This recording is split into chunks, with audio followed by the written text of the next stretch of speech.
여러분, 지금까지 살아온 인생 진짜 만족하시나요? 현실은 힘들고 마음에 안 드는데 이제 와서 뭘 바꾸자니 두렵지 않으세요? 그렇다고 이대로 계속 버틸 수는 없을 것 같으신가요? 저는 가뜩이나 내향적인 성향인데 아이를 키우며 직장 생활까지 병행을 하다 보니 몸과 마음이 점점 지쳐갔어요. 하기 싫은 일이다 보니 더 버티기가 힘들더라고요. 이게 내가 원하는 삶은 아니라는 건 확실히 알겠는데 이제 와서 뭘 다시 시작하려니 솔직히 두렵더라고요. 그런데 제가 이걸 알고 나서 내 인생은 내가 원하는 대로 바꿀 수 있다는 100% 확신이 생겼습니다. 방법은 생각보다 간단하고 효과는 확실합니다. 우리는 먼저 오래된 고정관념부터 깰 필요가 있어요. 혹시 어릴 때부터 이런 말 많이 듣지 않으셨나요? 나는 성격이 원래 그래. 부모가 공부를 잘했으니 자식도 잘하는 거지. 사람 잘 안 바뀌어. 마치 나를 구성하고 있는 모든 것이 이미 정해진 유전자 때문에 이렇게 된 것처럼 말이죠. 하지만 정말 그럴까요?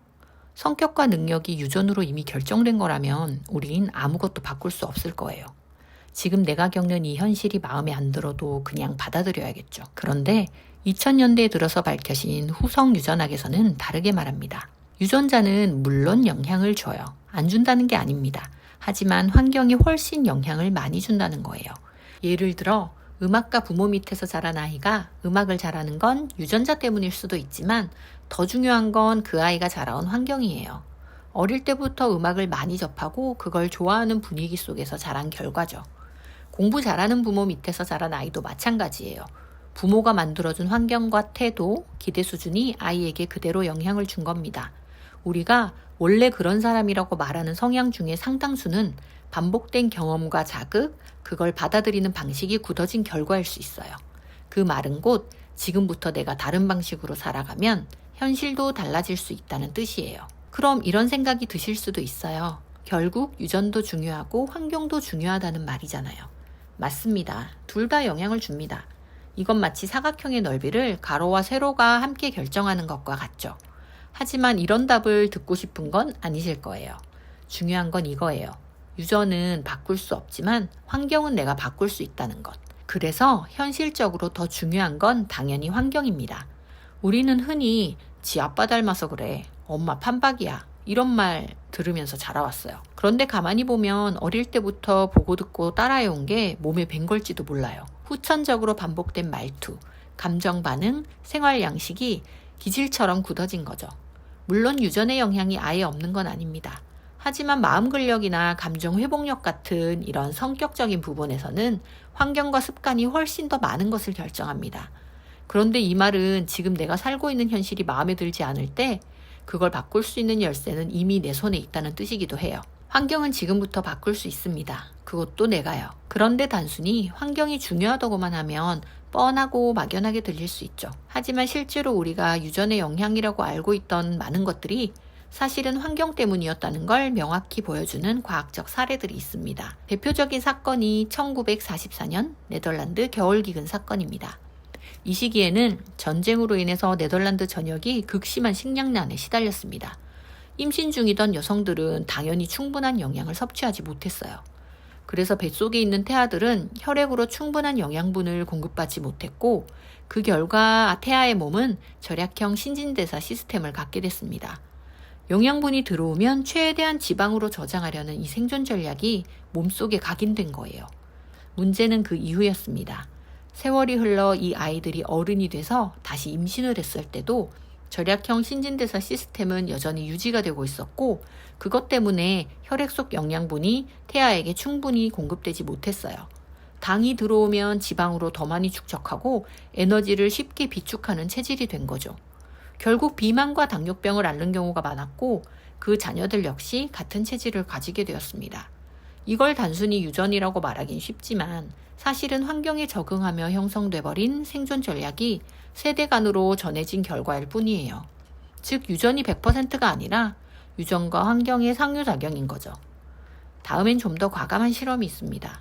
과학자 마이클 미니와 달린 프랜시스는 불안하고 예민한 성격의 어미쥐에 임신한 배를 갈라서 정상적인 어미쥐의 자궁에 이식합니다. 그 결과 불안 유전자를 가진 새끼쥐였음에도 차분하고 안정된 성격으로 성장했습니다. 반대로 원래 차분한 유전자를 가진 새끼쥐가 예민한 어미쥐에게 이식되었을 때는 오히려 불안하고 과민한 행동 특성을 보였습니다. 이 실험은 분명하게 보여줍니다.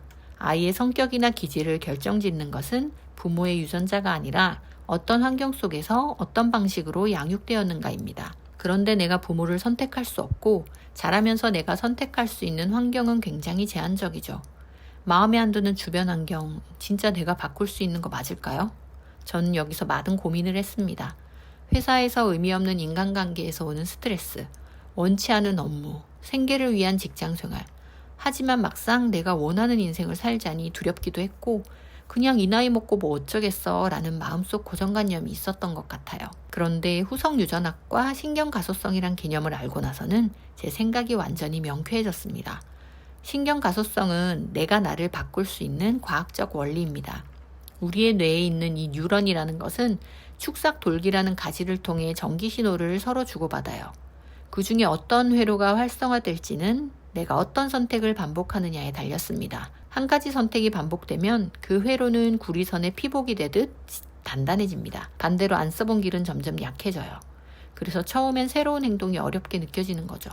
안 가본 길은 잘 안 간다. 바로 이 원리입니다. 그런데 이 변화는 내가 바뀌어야지 하는 결심만으로는 절대 일어나지 않아요. 정말 중요한 건 반복되는 훈련과 실행입니다. 그래서 저는 요즘 뭘 반복할까에 더 집중하고 있습니다. 같은 횟수를 반복하더라도 효과가 배가 되는 신경가소성 강화 방법이 있어요.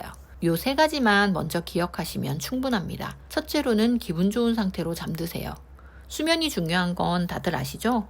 자기 직전에 불안하고 초조한 감정으로 이걸 마무리하면 자는 동안 그대로 굳어버린대요. 그래서 저는 요즘 잠들기 전 아이와 대화하면서 마음을 평온하고 행복한 기분으로 정리하는 시간을 꼭 갖습니다. 걱정이 있다면 낮에 하세요. 2번째, 샤워 후 찬물로 마무리해보세요. 처음엔 진짜 악소리 날 만큼 너무 차갑지만 그 불편함을 딱 10초만 참아보면 몸이 확 깨어나요. 이 순간 뇌에서는 에피네프린이라는 스트레스 호르몬이 나옵니다. 이런 일시적 스트레스에서 나오는 호르몬은 오히려 신경가소성을 강화시켜줘요. 셋째, 하는 일이 잘 안 될 때 이게 왜 이렇게 안 되지? 이런 생각이 들 때 이거 신경가소성을 강화시킬 수 있는 기회네? 라고 생각해버리세요. 역경을 극복하면 뇌는 그걸 훨씬 깊게 학습합니다. 저는 이 개념들을 김주한 교수님이 쓰신 내면소통이라는 책에서 알게 되었는데요. 이 책은 그냥 읽기엔 굉장히 두꺼운 벽돌책이기도 하고 안에 있는 내용도 쉽게 읽히지 않다 보니까 책을 읽지 않아도 주요 개념들을 아실 수 있게 설명드리고 싶었습니다. 지금까지 우리가 유전으로 알고 바꿀 수 없을 것 같았던 환경을 바꿀 수 있는 2가지 과학적 근거를 알려드렸어요. 지금까지 살아온 인생에 의문이 들고 마음이 힘든 분들에게 아주 작은 변화의 시작이 되었으면 좋겠습니다. 그리고 저 역시 내면 소통을 기반한 마음 근력 훈련을 하면서 변화되는 과정을 실험 중에 있어요. 경험하는 대로 차근차근 영상으로 나눠보려고 해요. 지금 나의 이 모습과 상황이 최선이 아닐 수 있다는 걸 믿는 분들께 저의 실험이 작은 용기가 되었으면 좋겠습니다. 감사합니다.